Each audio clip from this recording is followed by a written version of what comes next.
I thought of Biggie as an archetype, as sort of a king figure.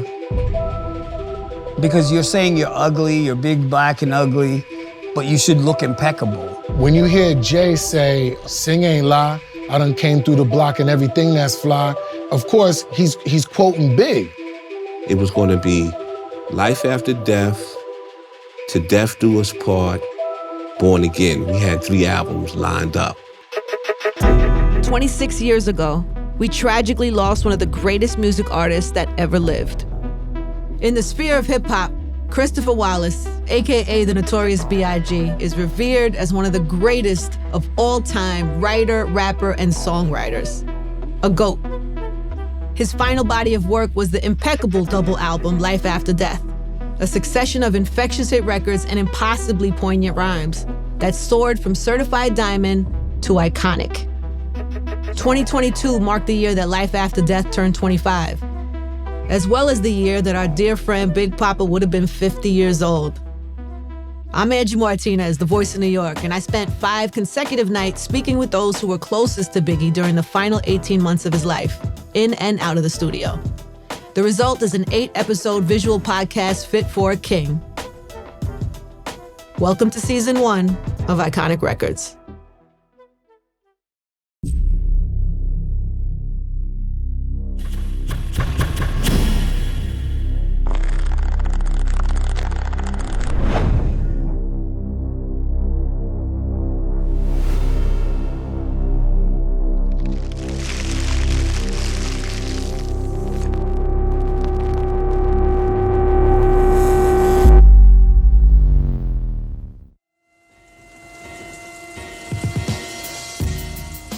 There is no album that can be deemed classic without a supreme first track. Life After Death is a perfect example. Somebody's Gotta Die is a masterclass on cinematic storytelling. The album's initial track was only preceded by its author's imaging, commandeered by world-renowned photographers like Michael Lavine and Barron Claiborne.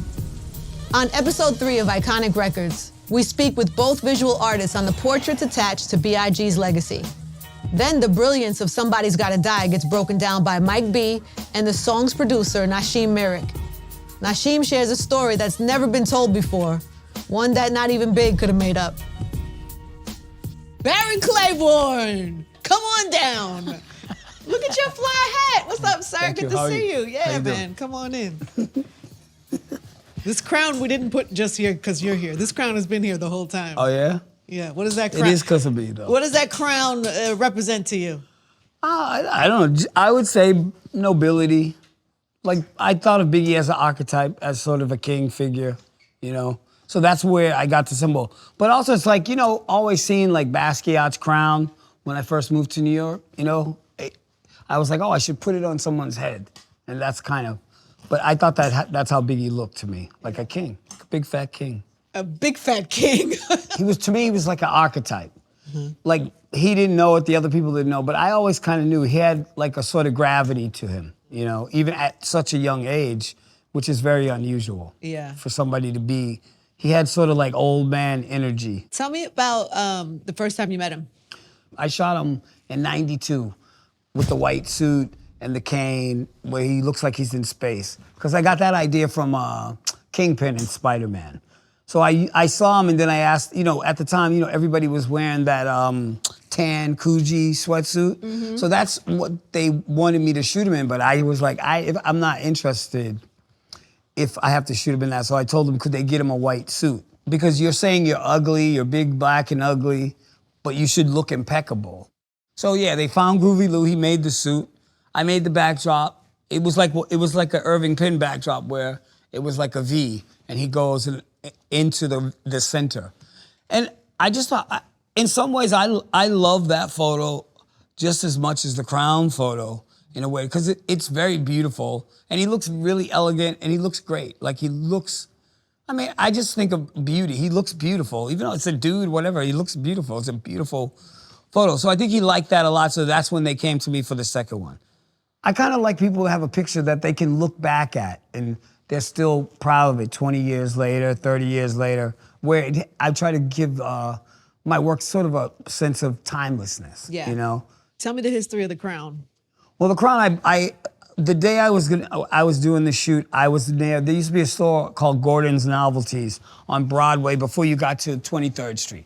So basically, I had made the decision to do them as a king. So I went into the store, and I was looking at all the different crowns. I had different kinds. You know, the one that looks, the one that looks like popcorn, Jiffy Pop, but it's red. That one. Then like different ones. And the one I chose because it was the most common. And also, I thought the power of Biggie would make no one comment on the crown, which is true because to this day, no one has ever commented on the fact that it's just a novelty crown. But in the photo, nobody thinks of that at all because his presence takes that away. Mm-hmm.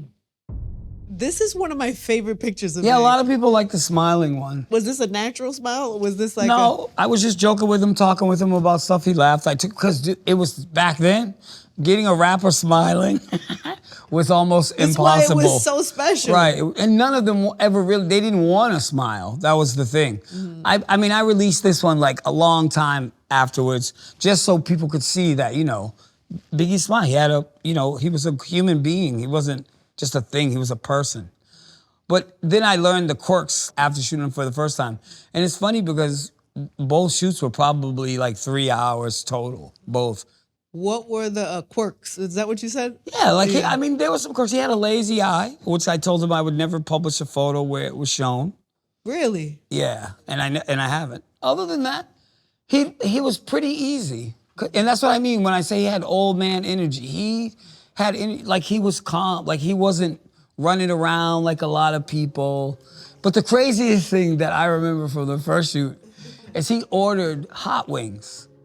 And he ordered 40 of them. So I assumed that they were for him and he was with a few people. So before we shot, dude, he ate all 40 of them. And then he drank a 2-liter Coke in a sip.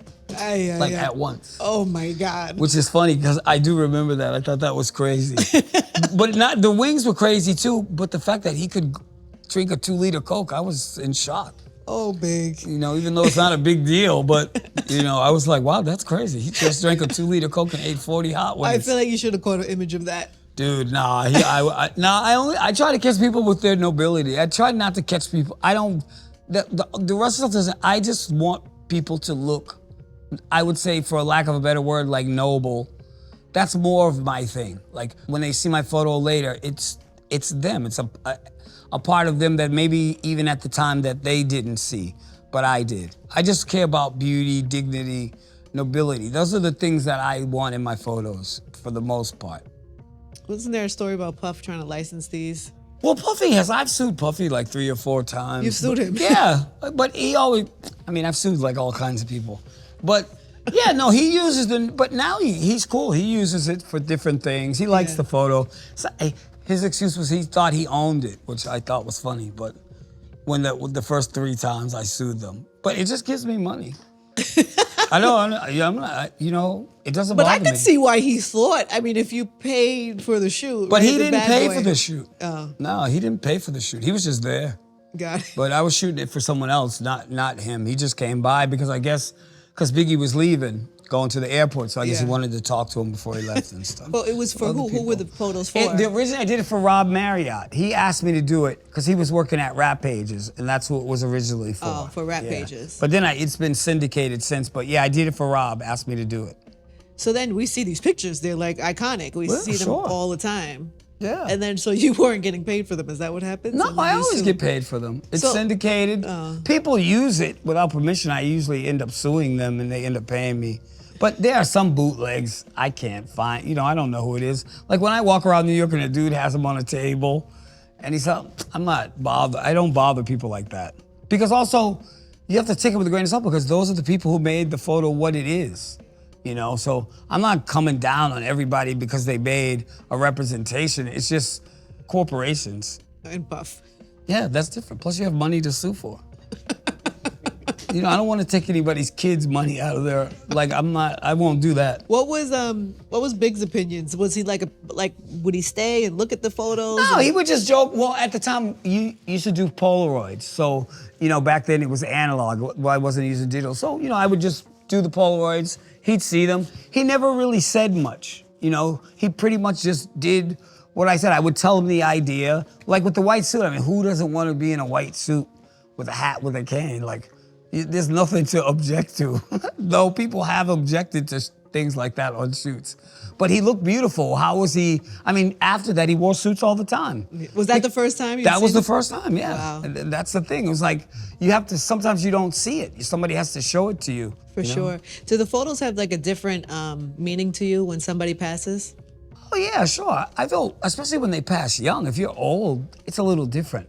But 24, that's nothing. Like I moved to New York when I was 23. So I would have died the year later. You know, and I hadn't done, you know what I mean? It's sad, but you know, like they say, the what is it? The brightest candle burns the shortest. Or what?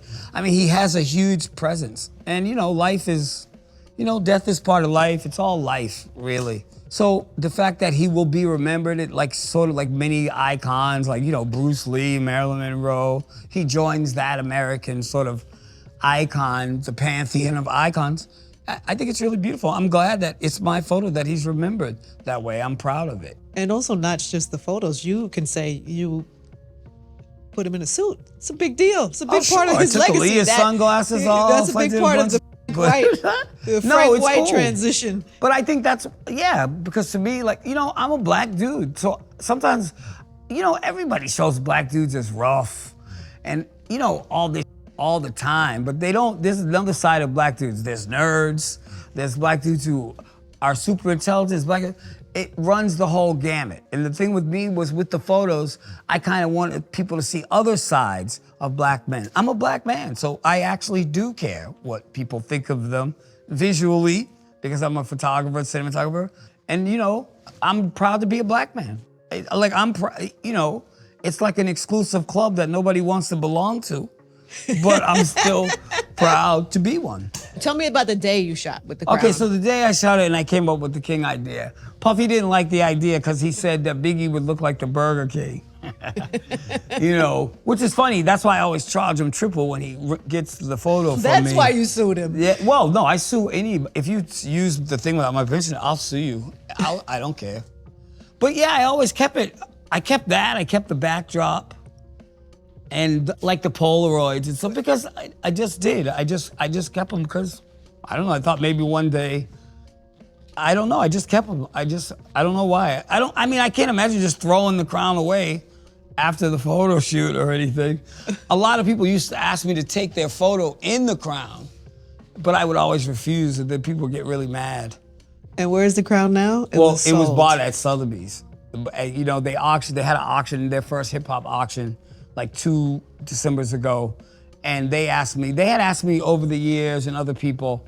So I said, well, if you have a hip hop auction, then I'll do it. So I thought the time was right. So I did it because because for me, it's not gonna go to the Smithsonian. They're not gonna take it from me and do that. So I wanted to go somebody who could get it where it belongs, like in the Smithsonian, the Brooklyn Museum, somewhere where it actually belongs. Mm-hmm. You know, that's my wish. For the crown. And who bought it at Sotheby's? I can't tell you, that's the problem. You know though.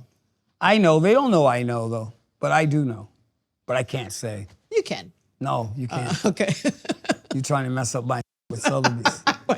I don't want no problems with you. I don't want you to sue me. Yeah, no, I can't sue you no, for that. I'm just kidding. But no, I can't tell you. Okay. It Is it somebody who we would be happy who had it? I doubt it.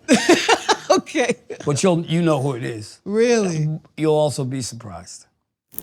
It's been said that the photo shoot for the Life After Death album cover took place on a winter day that was as cold and eerie as the final photo. It's time we pay respect to the shooter.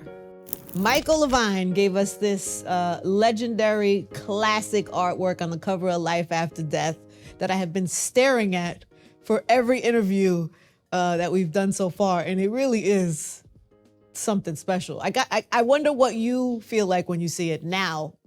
It's a very powerful image, and I just always get taken back to that day because it was just such a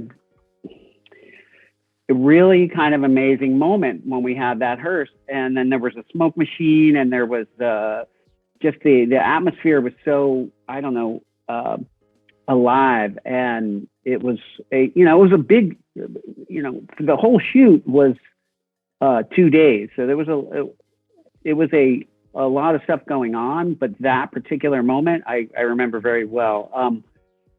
I actually have an image that was on the inside of that package that I use as like the picture on my wall, like the one that I love. Actually, I have it right here. Let me see. Yeah, can we see? Let me see if I can get that in there. Like this one. Wow. This is beautiful. the graveyard shot that wow. I look at every day, so it's one of the only shoots I have out of any of the shoots, and I've done thousands on my wall. So wow. Where was that particular one shot? Is it in a studio? Because that looks like a real graveyard. Yeah, that's no, it was all in a real graveyard. We shot at Cypress Hill in Queens. What was the direction? Like when you first get the job and they're explaining what they want, what was it that you were meant to capture that day? I have a creative style that I think that they were just hiring me to explore, so to do my thing really basically. And there wasn't like a manifesto really. It was basically, we knew the name of the album. Right. We knew that we were going to have a hearse and we wanted to look cool. So we tried a lot of different things. So we had like kind of an old fashioned look in a sense. And I was shooting a lot of black and white film. And I think you just go into a graveyard and you have ambiance immediately, especially a good one. I mean, the story about that image, it's not so easy to do, to just make it look good. You really have to hustle. You have to know where to put the camera, where to put your subject, and you're dealing with 1,000 things at once. You got, the whole crew's riding around in their SUVs. Everybody's stoned out of their mind. It's like not stoned out of their mind. That's funny. What was Big's temperament? Was he? What can you tell me about his energy that day? Well, I mean, the thing that I loved about Big was that he's so laid back and so chill and friendly that I was really taken aback actually, because the first time I met him, he was kind of an imposing figure and he looks a little, I don't know, tough and mean, but then he's big. And then when you say hello, he's like, oh, hey man, how's it going? Like, he's just he has like a really kind of relaxed voice and presence. We were in the graveyard and we were trying to find another location, and I had like been running around I had a Ford Explorer at the time, and I had seen this location with the unknown soldiers, the tombstones of the unknown soldiers up on a hill. And I was like, Puppy, let's go check this out. I think this might be a good spot to do a shot. And he was like, all right, well, let's go look. And so Biggie Biggie got in the back seat. Puffy was in the front seat of my Explorer, and we were driving up to the location, and in my CD was Elvis, which was random. I didn't even listen to Elvis that much, really, to be honest. But Elvis was playing, and Puffy was like, what the hell is this? Why are you playing Elvis? And Biggie just was like, hey, man, Elvis is cool. I love Elvis. So that was kind of the vibe of the whole thing. Like, Puffy was like, this isn't right. And Biggie was always like, hey, that's cool. That was kind of the vibe. That's a perfect description of the yin and the yang of those two.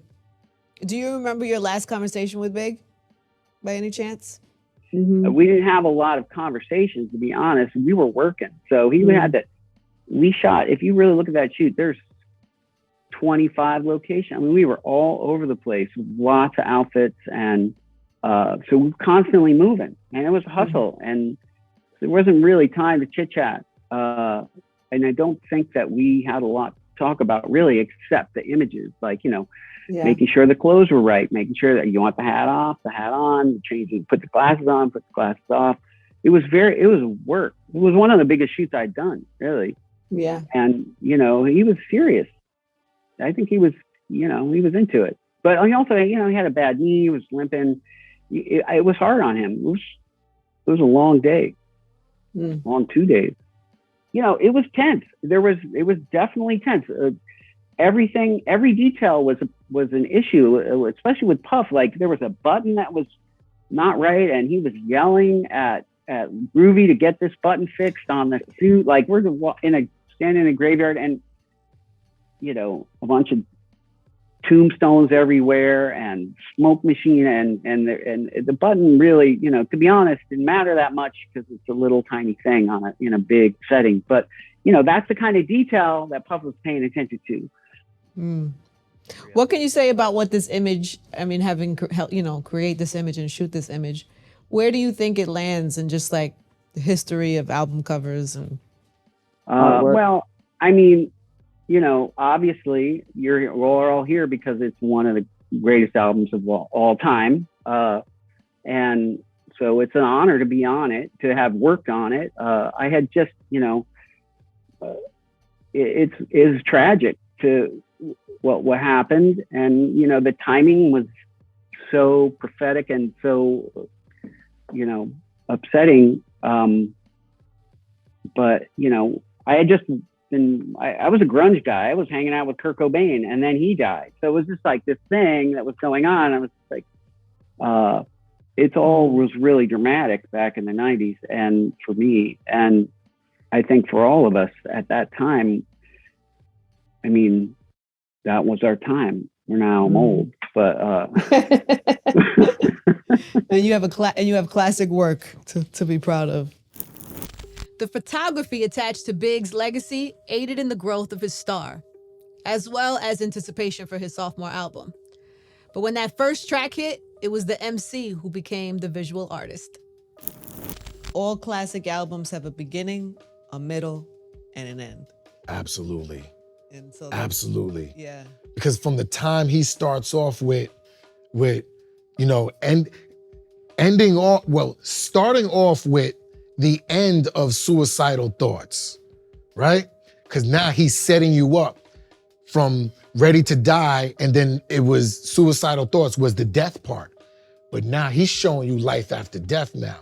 So when he goes into Somebody's Got to Die, yo, that story right there, it's crazy.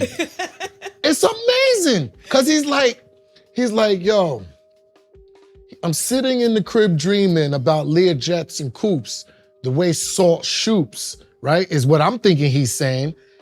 And then he's like, oops, I'm interrupted by the doorbell. It's 3:52. Then he's hitting you with some slick from Warning.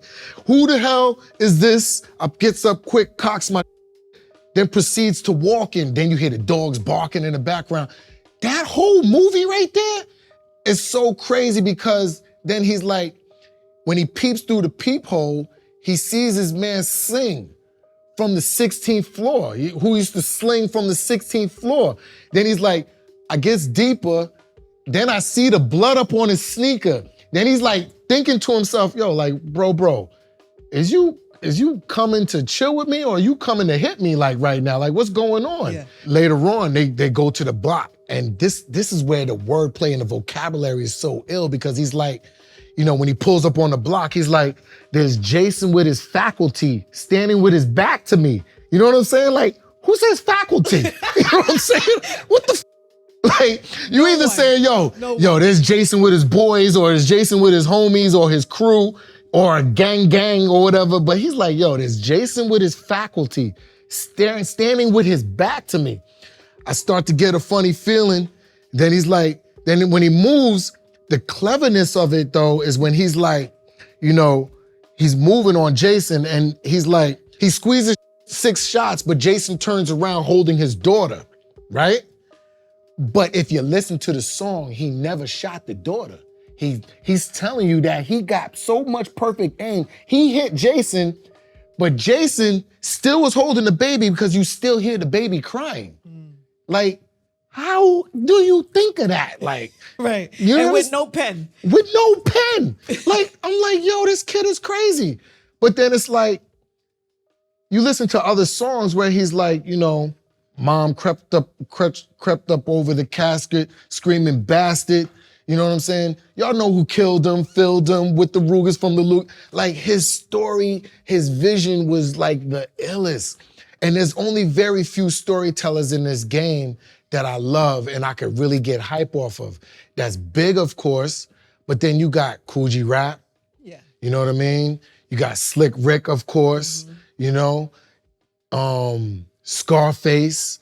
There's very few. Nas, of course, you know what I'm saying? Nas is crazy. It's the detail, boy. It's the detail for this and man. the nuance. That's why you can Yeah. keep listening over and over to Over them. and over again. Yeah, even you know now. what I mean? For those that say they only can listen to it for a few days or something like that. No, you cannot. You cannot. It's If you listen to it for a few days, you definitely miss some things. absolutely. You could go back and hear new things all the time. I'm so glad you said that because it's so funny when you hear Jay say, sing ain't lie, I done came through the block and everything that's fly. You know what I'm saying? But of course, he's quoting Big. But for a second, I had to really think about it. It wasn't until this last March 9th is when I figured it out that when Big was talking about sing ain't lie, he's talking about his man Sing that used to sling on the 16th floor that came to his crib that day to tell him how C-Rock just got hit up at the Beacon. You understand what I'm saying? So I'm like, oh, I'm in the crib, I'm in the kitchen, you know, probably making a peanut butter and jelly sandwich or something. And I'm like, oh, shoot, Sing was from the 16th floor.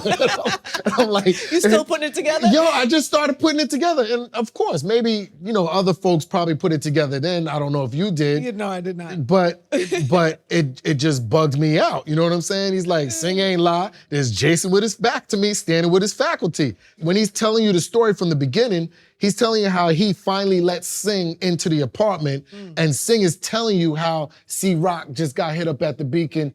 And it was just, it's amazing because still to this day, I listen to his lyrics and I find something new every time. That is the beauty, and that's why it's still And so that's important. why it's a classic. That's why it's a classic. I mean, it's hard to make a classic one album, let alone two. For your sophomore album. Yeah, And for but sure. just think, another thing was so crazy is how we speak upon this man, and he only had 2 albums. He only had 2 albums. You know what I'm saying? So it's like, every time I put Life After Death in, it sounds like a brand new new music to me. You know what I'm saying? It's crazy. Can you believe that Biggie never heard the final version of Somebody's Gotta Die? Seriously, never heard it. And you don't have to take my word for it. Let the song producer tell it.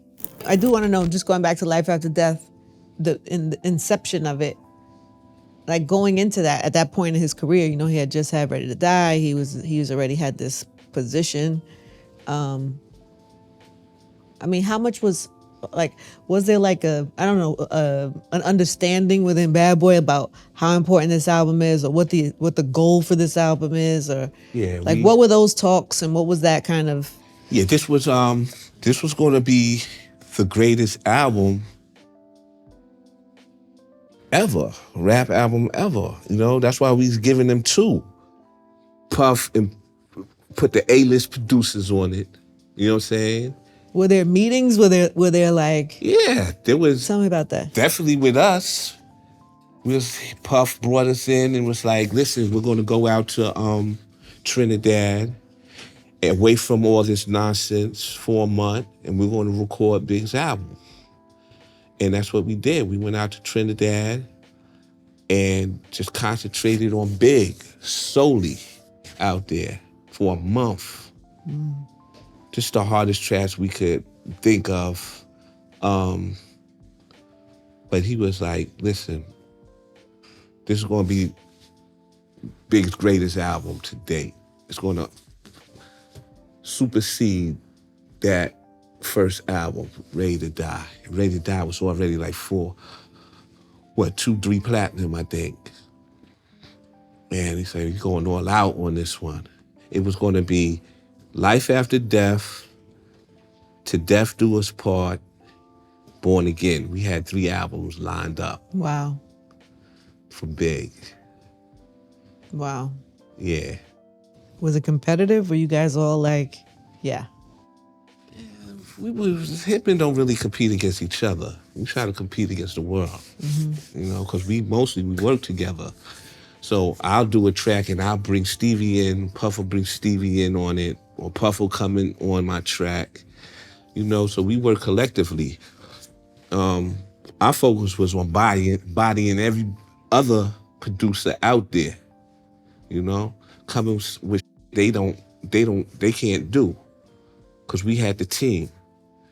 I know the sessions that I did Somebody Gotta Die, Downfall, What's Beef, and Bleed. And I remember Bleed, he did everything in his head. So he would do like a half a verse, then he'll go in the studio like an hour, go in the booth an hour later, give us the other half of that verse, and then come back a week later and give us another verse.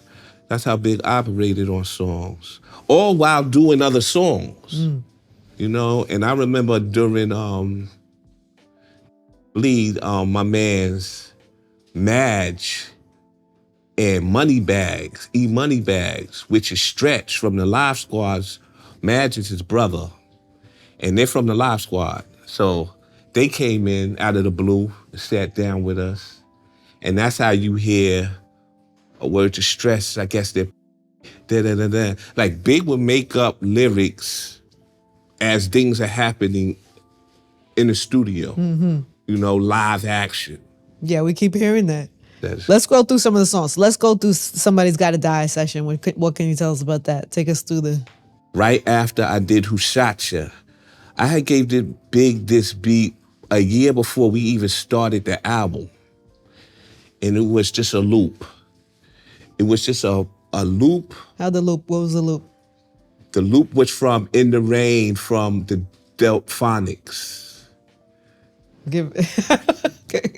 I mean, you gotta listen to the song. Yeah, okay. It's the loop. It's Yeah. just the loop. It's no drums, no production, no nothing. Just a chopped up loop. And those of you out there, y'all know what I'm talking about. Yeah. It's such a chopped up loop. I gave it to him. That's when I first started producing. I couldn't even call myself a producer yet. And I gave him that on a tape. And it had no EQ, it was grimy, nasty. And he did the whole song of that record because he never heard the original, the finished copy. He never heard the drums on it. He never heard none of that. So You he did those after he passed? Yeah, I did everything after he passed. I put the drums in, the sound effects, everything. All he ever heard was him in that loop on that record. Wow. And some of the sound effects in the very beginning of the song, but that's it. That's all he ever heard. Wow. I did everything after he died. And I can't imagine I know. how that feels. Eerie. Because the song came out like it was designed, like we was together in the studio. It was put together that cohesively, you know? But you're doing the music on a song called Somebody's Gotta Die for somebody that just passed. Yeah. And you're listening to his voice, I'd imagine, over and over. Yeah, I mean, Downfall was the same way. And he actually says, you know, to my daughter, Tiana, I wish you was here. He said, he's talking about his death, you know? When he says, I wish you was with me. Yeah. Talk to me about his personality and how he treated the people around, the people he worked with. Well, treated you. Maybe a personal story. Wow. Yeah. So listen, me and Big had beef for like a few months. I wouldn't say life-threatening beef, but he didn't like me. Why? In the beginning, Big used to bring chicks to the studio. And this one chick he brought from Brooklyn, from around his way, from Bed-Stuy, she would always show me love. Like, she would always come to the studio and seek me out, say hi to me and whatnot. Big gets married to Faith out of the blue. And Shorty steps to me and it's like, yo, I like you. I want to go on a date with you. So we go on a date. One thing leads to another. Boom. That's my girl. She's pregnant by me, in fact. So Big has a performance at the Q Club in Queens with Craig Mack. My man Harv put it on. All right, so I get a beat from such woman. I go, and you know, back then we using payphones. I'm in the corridor. The change, you got the corridor. Yeah, I'm in the corridor with the stairs are at the payphone, and Big and Delvette walk in and close the door at the stairwell. So I'm like, what up? He say, yo, get off the phone. So Big say, yo, what's up? What's up with you and Steph? That was her name, Steph. I'm like, yeah, you know, yeah, we good. He say, yeah, how you gonna do that? I'm like, yo, Big, you married. So what? Now I'm like, I ain't got nothing to come back with that. So I'm thinking him and Delvette, them got the posture like they gonna beat me up. And all I'm thinking is, it's gonna be awkward on Monday because I gotta work with these dudes. You know what I'm saying?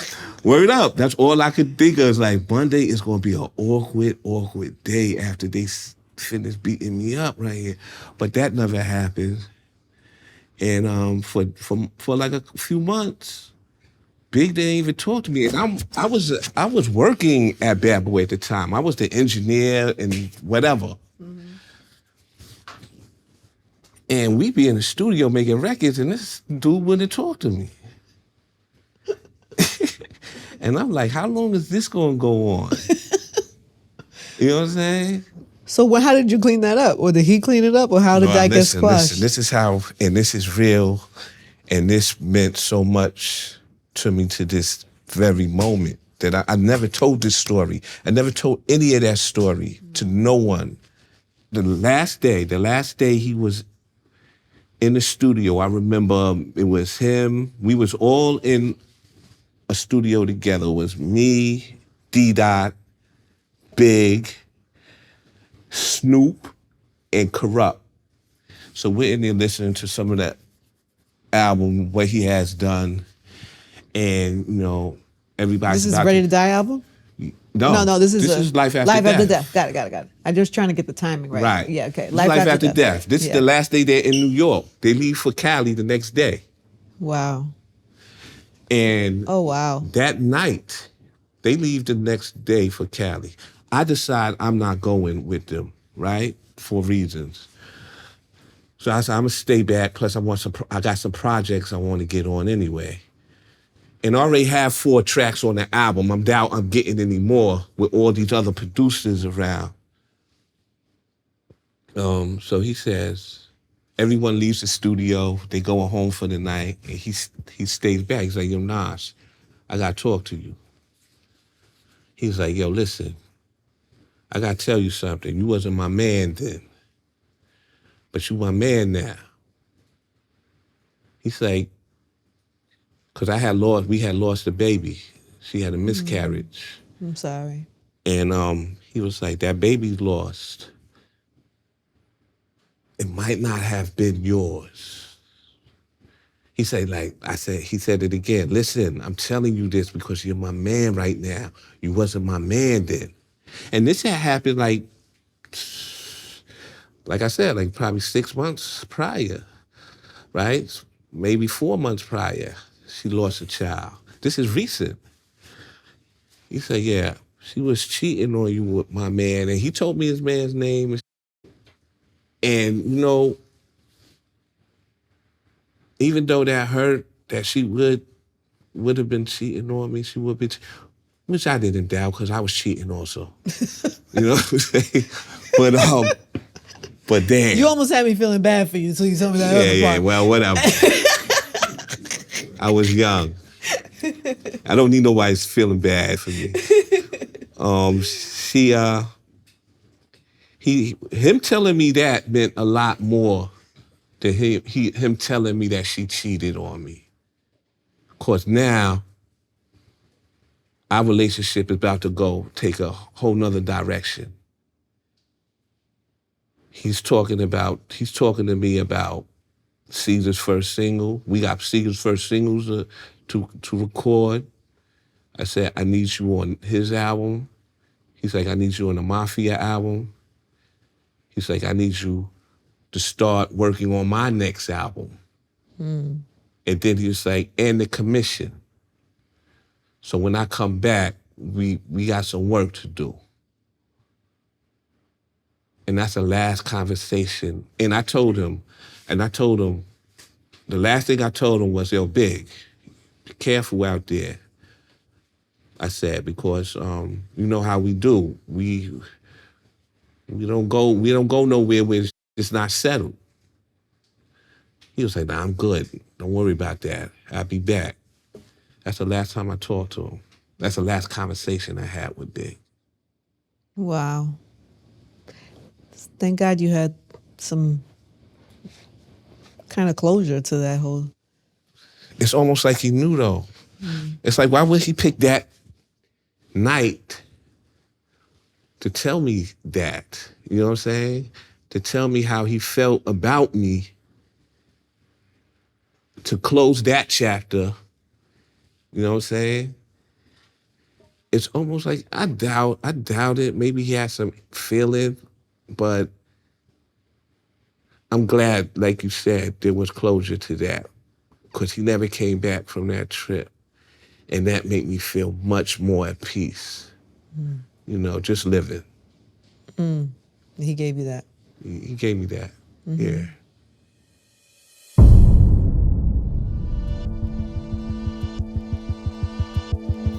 So you and I have a classic connection to a Biggie song. Absolutely. Big will make you go buy a car.